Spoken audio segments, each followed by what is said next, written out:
everybody, welcome to Channel Awesome's Orbit Report, your source for everything happening around the world in pop culture and entertainment news. I'm Heather Roos. And I'm Ayana Wade. And this...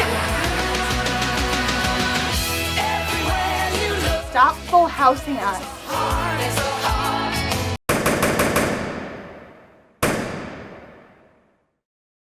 It's the 30-year anniversary of Full House, and with the third season of its sequel series, Fuller House, hitting Netflix this Friday, now is the time to count down its best episodes.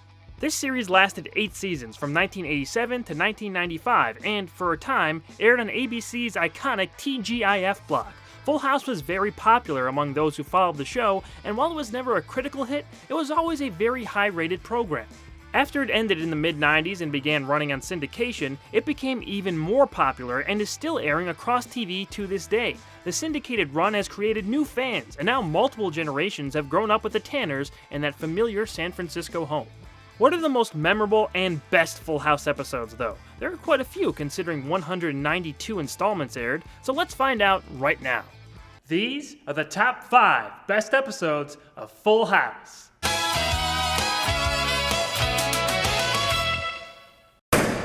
Number 5.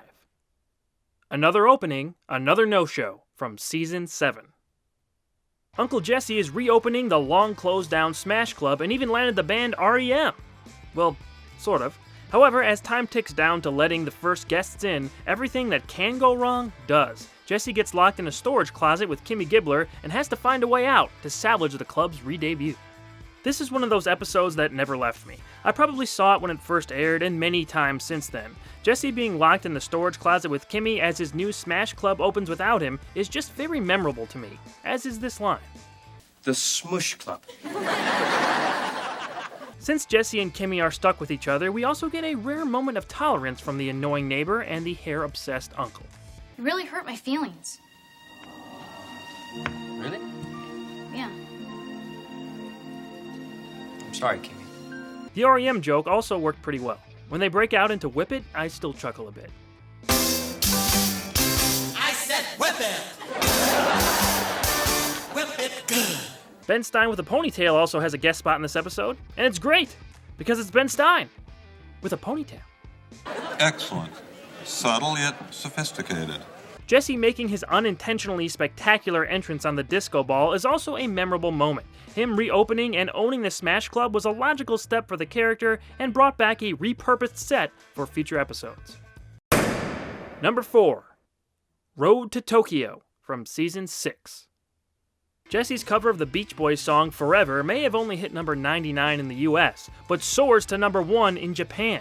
Jesse, Becky, and their twins head to the land of the rising sun for a short tour in front of his adoring fans. While this is a dream come true for everyone's favorite uncle, Becky soon starts to see the fame go to his head as Jesse begins to forget what matters most to him. This was a really good premise from the beginning. The fact that Jesse finally gets to live out his dream of being a huge rock star, but it's in a foreign country, is ripe with comedic potential for an episode. Personally, I think they could have made this a really fun 2-parter with some on-location shooting in Tokyo, but for what it is, it's still a top 5 worthy installment.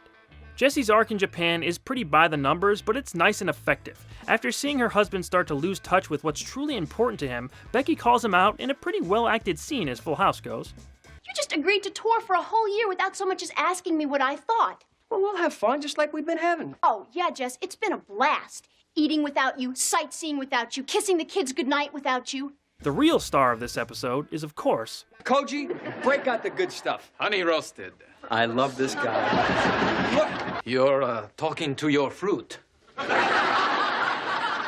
It's a small part, but I loved it. This guy is great. Koji, I've been a real jerk. Okay, you're a jerk. You're right. Big jerk. You're right, Koji. Major jerk! All right, I got the point. Once Jesse returns home, we get a nice little scene with him and Michelle, and it wraps up one of the show's best episodes. Number 3. Silence is Not Golden from Season 6. When Stephanie finds out a classmate of hers is being abused by his father, the boy, Charles, makes her swear not to tell anyone about the domestic issue. Stephanie begrudgingly agrees, but when Charles is missing from school the following day due to a supposed fall down the stairs, she breaks down to her Uncle Jesse about her dilemma. This is definitely an episode aimed at getting a message out to kids, but it's a good message, and I think it was actually done well here.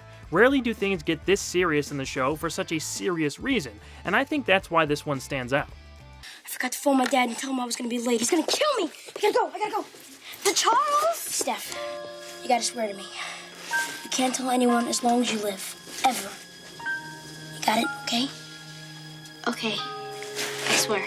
Stephanie is one of, if not my favorite character, so I like that this episode focuses on her and how she handles this situation. Her conversation with Uncle Jesse about this problem is also handled well. I know you want to keep your promise, but if you know this is happening and you don't say anything about it, you're only helping it happen again. But what'll happen to Charles if we report it?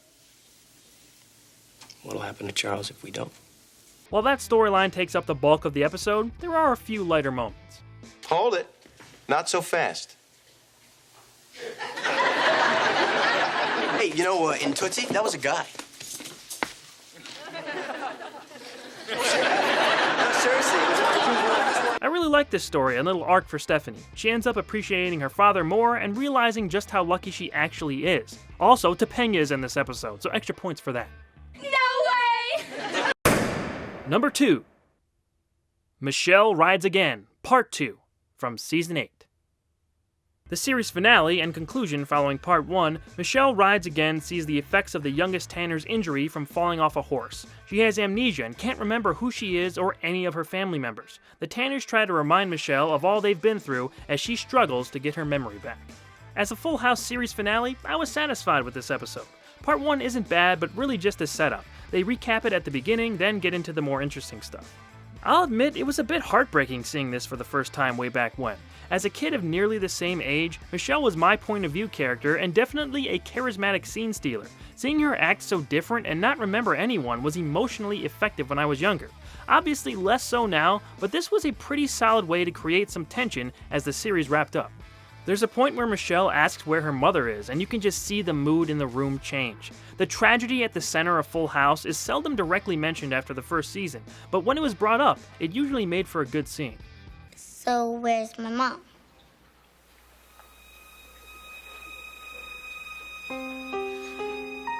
I'm sorry, but your mom died when you were just a little girl. Mary-Kate and Ashley Olsen also share a scene as Michelle and her memory when it returns to her at the end of the episode. Who are you? And why do you remember everything? It's my job. I'm your memory. Where the heck have you been? I've been looking all over for you. Steve's surprise return was appreciated, as he was absent for the entire final season. The last scene has the whole family together in the living room and was a nice send-off. But we stuck it out and we got through it. Just like we always do. Just like we always will. This was the last we saw of the Full House universe until it was revived in the new Netflix series just last year. So I had a lot of honorable mentions for this show, but I'll just list the ones here that came closest to making the cut. Chances are, if you loved an episode that's not here, I probably loved it too, but here are the honorable mentions that almost made the top 5.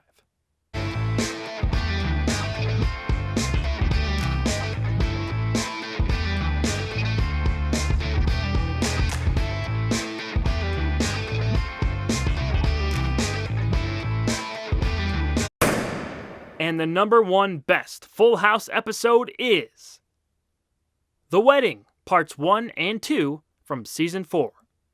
Becky and Jesse are getting married, but when Becky's father has a talk with his future son-in-law about giving up some of his dreams for a family, Jesse panics and decides to jump out of a plane as the final adventure of his bachelor life.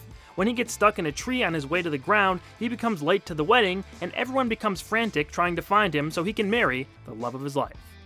Becky and Jesse were dating on the show for a couple seasons by the time this finally came around. They almost got married in Lake Tahoe in Season 2, but that's a whole other story. This was built up for a while, and it wouldn't be Full House without something going wrong, so Jesse's conversation with Becky's dad is the catalyst for the chaos. You're going to be a husband with a wife, responsibilities, commitments. It's pretty heavy, isn't it? Gets heavier. Jesse and Joey going up in the plane led to at least one funny line. Have mercy! Oh my God! He jumped without his moose! After Jesse is late to the church, everyone begins to wonder where he is. This is where the two-parter gets good, as we get some rare on-location scenes that involve Jesse trying to make his way to the wedding. Eventually, Becky finds Jesse in jail, but when she gets him out, her car is being towed. Thus, they come up with a unique solution. Aren't you on Wake Up San Francisco? Yes, I am. Hi, I'm Rebecca Donaldson, and this is my fiance, Jesse Katsopoulos. Hi. Well, hop on. Oh, great! Oh, thank you. Thank you. We really appreciate this. This leads them all back to the church where the wedding takes place, and we hear a certain song for the first time on the show.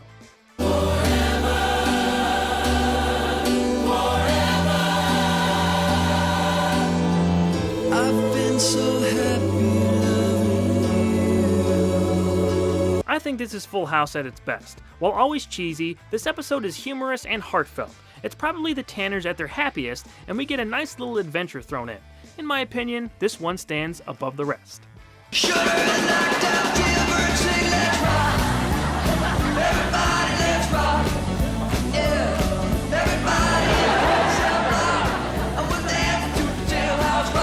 Was it always well written? No, but Full House knew what it was as a wholesome family sitcom with characters that people liked. I'm not embarrassed to say that I still enjoy watching it when I see it on. It's like a warm blanket or hot soup on a cold day. So thanks for the memories, Full House. I'll be watching and most likely reviewing Season 3 of Fuller House as soon as I get the chance. I want to hear what you guys think. What is your favorite Full House episode? What do you want me to cover next on the show? Leave a comment and let me know. For more content, subscribe to my personal channel, youtube.com/awesomewalter, like my new Facebook page, facebook.com/awesomewalterb, and follow along on Twitter to take part in more polls about what may be covered in the future. Come back next week for one more Full House Top 5.